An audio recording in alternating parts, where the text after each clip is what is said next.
Hi everyone, welcome to the visual guide for Alphascape version 3.0 Savage, also known as O11S. This is the third Savage raid encounter made available by patch 4.4 in Final Fantasy XIV, Prelude and Violet. Now there's really no need to go ballistic if you're curious about this fight. My name is Mistech and I'll be your raid guide. We begin with an atomic raycast that deals high raid damage. Be ready to shield and heal through this as necessary. Mustard Bomb is a very heavy-hitting magical tank buster on the main tank that also leaves behind a 6-second bleed. You'll need to set up a well-defined cooldown rotation to handle all of these. Immediately after, Flamethrower will target all players with a thin cone attack from the center of the boss through each player. To avoid overlap, it's important to assign a specific cardinal or intercardinal point around the boss to each player. Once Flamethrower is cast, you'll notice the natural formation of safe zones between each Flamethrower AoE based on player positioning. The boss will immediately douse the same areas the Flamethrower hit with water, dealing high damage and knocking back any player in that area. To avoid this, all players will dip into the safe zones as soon as the Flamethrower damage goes out. Next, the boss will cast 2 directional wave cannons in a row. If the boss casts Larboard, players will need to position themselves on the right side of the boss. If the boss casts Starboard, players will need to position themselves on the left side of the boss. The first wave cannon attack will cause the boss to spin around and face the other direction, so make sure you take this into account when you position yourself to dodge the second wave cannon attack.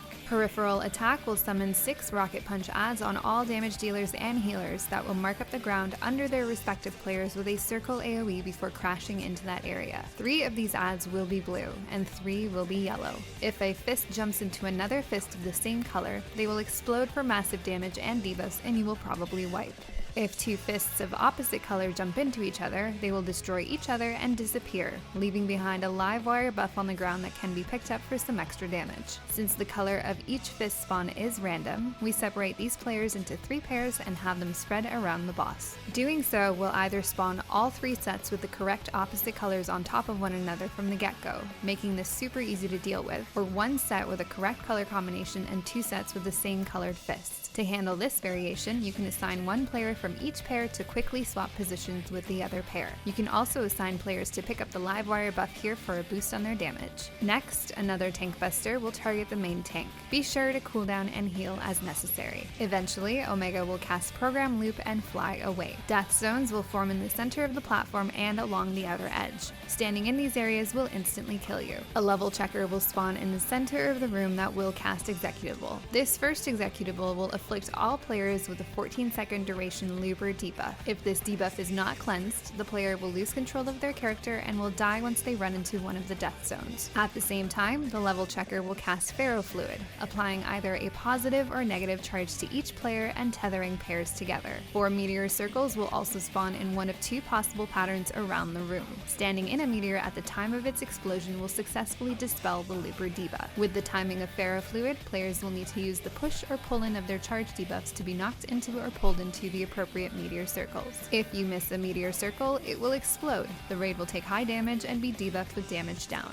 Players with similar charges will have to position themselves near the center to be knocked backwards into the 2 far meteors. Players with opposite charges will have to position themselves near the edges to be pulled into the 2 close meteors. If done correctly, all Looper debuffs will be dispelled, the raid will take minimal damage, and you won't have to worry about that damage down debuff. The next executable will place a chain of memory debuff that lasts 33 seconds on the 2 furthest players from the level checker, and Looper debuffs on the rest of the raid. Chain of Memory will create a large purple line AoE between the 2 affected players, causing confusion to any character it hits. This chain will automatically move in the area between these 2 players and will be controlled by them throughout the phase. These 2 players will also need to be at maximum distance apart from one another, or they will begin to stack up memory degradation debuffs. If they hit 6 stacks, they will lose control and probably die. On the rest of the raid, the Looper debuffs will appear with one of 3 possible durations. The duration of the Looper debuff will indicate which of the center meteor circle players will need to stand in to remove their respective debuff. Let's go back to the beginning of this executable. The players handling chains of memory will always pre-position themselves on the east and west sides of the platform. The rest of the raid will stack up together either on the north or south melee side of the level checker. The pattern of meteors in this executable can actually be predicted by the pattern of meteors in the first one. If the north and south meteors in the previous pattern were far apart. The group will stack in the south for the second executable. If the north and south meteors in the previous pattern were close, the group will stack in the north. Once the chain of memory debuff appears, the first center meteor will also spawn.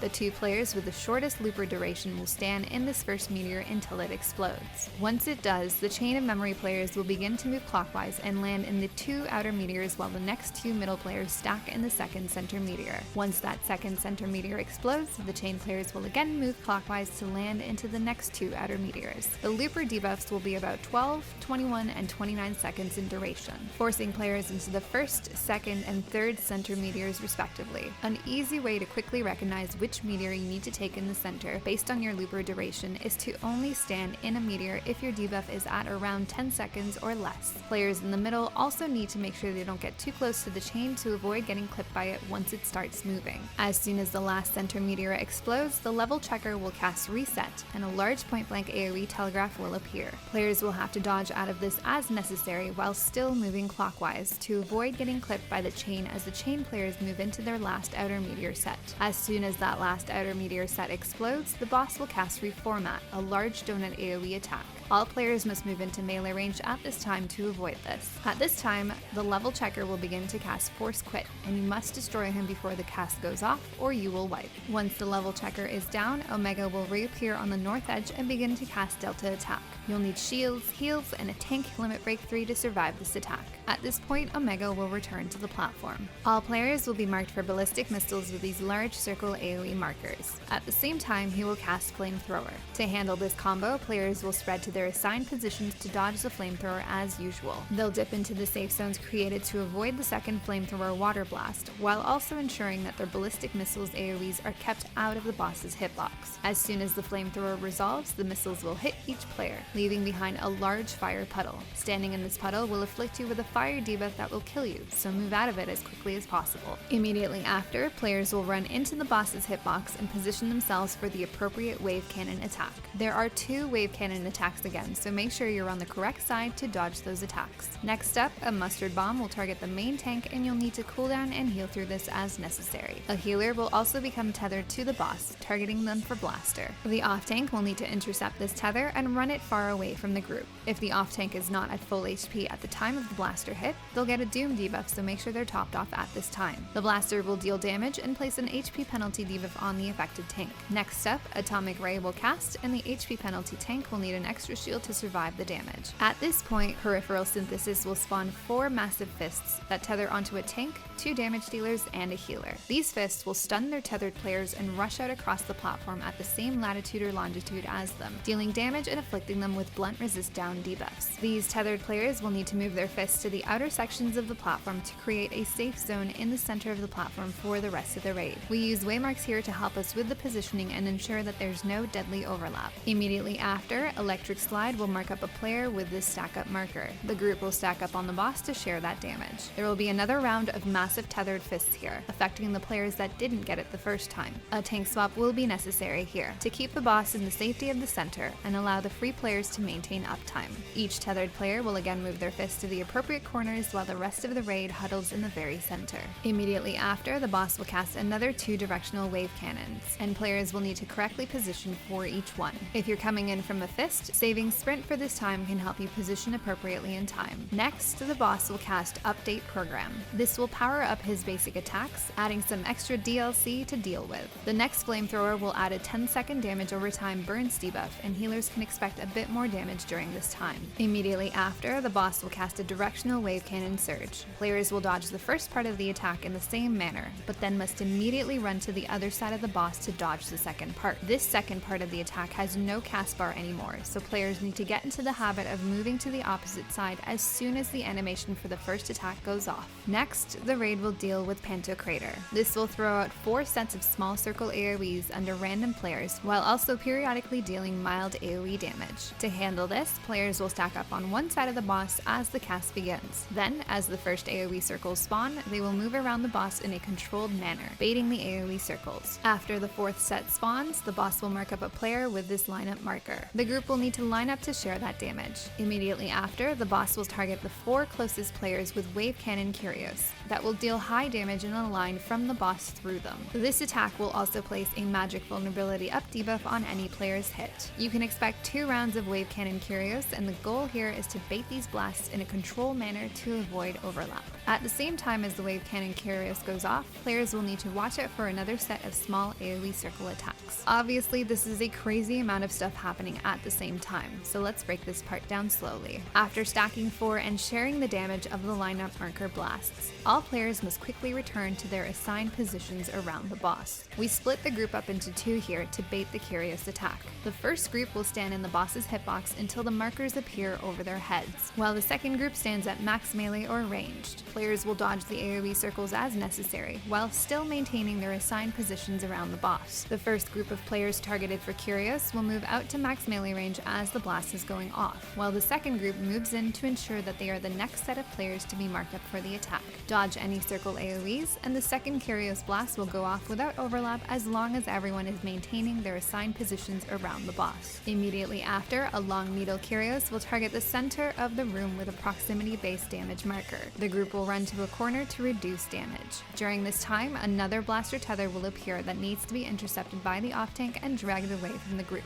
This is followed up by another atomic ray that needs to be shielded and healed through. Remember to give a little extra love to the off-tank with the HP penalty debuff. The next peripheral synthesis will spawn 8 small adds of the same color. When 2 of these fists punch each other, they'll explode for high but survivable raid damage. If more than 2 fists punch each other, you will probably die. You can handle this in one of 2 ways. The first requires a bit of control and some heavy raid healing, but probably allows for a faster kill time on the boss. You'll need to separate the group into healer, tank, melee, and ranged pairs, and force the fist groups to punch each other one at a time in a controlled manner, giving healers the time in between each punch to heal up. Or you could just stack all the fists together and cheese through the damage with a tank limit break 3. You do lose out on that BP melee limit break 3 damage here, so if you find that you're having trouble with the Enrage timer, I would suggest the former proper method. The main tank can reposition the boss in the center of the room during this time. You'll have another tank buster and an atomic ray to heal through right after. Next, another upgraded flamethrower with the burns debuff, and all players marked up for the ballistic missiles. Spread to your assigned locations and make sure those ballistic missile fire puddles don't drop inside the boss's hitbox. Immediately after, move into the correct side for the next wave cannon surge, and then run through to the other side to dodge the second part of the attack.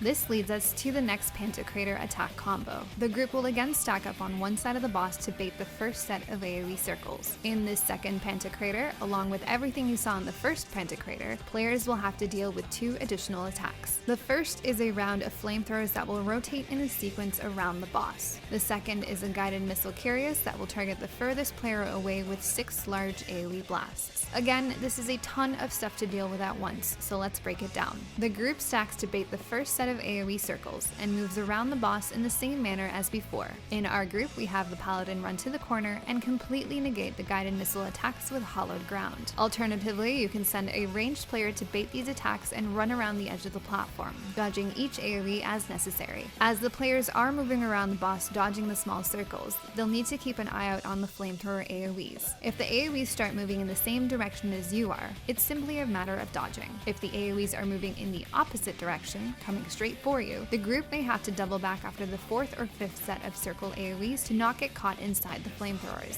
The group minus the tanks will then need to line up to share the damage of another lineup marker blast. Both tanks will be targeted by massive diffuse wave cannon Curious attacks. These are huge conal attacks in the direction of each tank, and all other players must avoid being on the tank side during this time. The 2 tanks will also need to ensure that they are sufficiently separated from one another to avoid overlapping damage. We have one tank take the northeast side of the boss while the other takes the northwest. The rest of the group will need to be split into 2 again, as another round of the line Curious attacks are incoming. The same concept applies here, with the closest 3 players being marked for the attack first. Remember to spread apart to avoid overlap of the damage here. There is a ton of healing necessary here, especially on the tanks with the constant barrage of diffuse wave cannons. Make sure you have cooldowns, shields, and heals going through the last part of this Pantocrator mini phase. Next, another long needle proximity-based damage marker will appear in the center of the room, and the group will again run to a corner to minimize damage. This is followed by 2 directional wave cannon surges in a row. Remember to dodge to the appropriate side first, and then immediately run through to the other side. Next, CHARYBDIS will bring all player HP pools down to single digits. Tanks will need heal priority here, as the next attack is a tank buster on the main tank and a blaster tether that will be intercepted and moved away by the off tank. This is followed by 3 atomic ray blasts, and healers will need to make sure that the rest of the raid is topped up before this begins. After the 3 atomic rays, the boss will cast Loop. This is the hard Enrage cast that will delete the raid. If you have any questions or comments, please let me know. Up next, we'll head into Alphascape version 4.0 Savage. As always, thanks for watching. Till next time.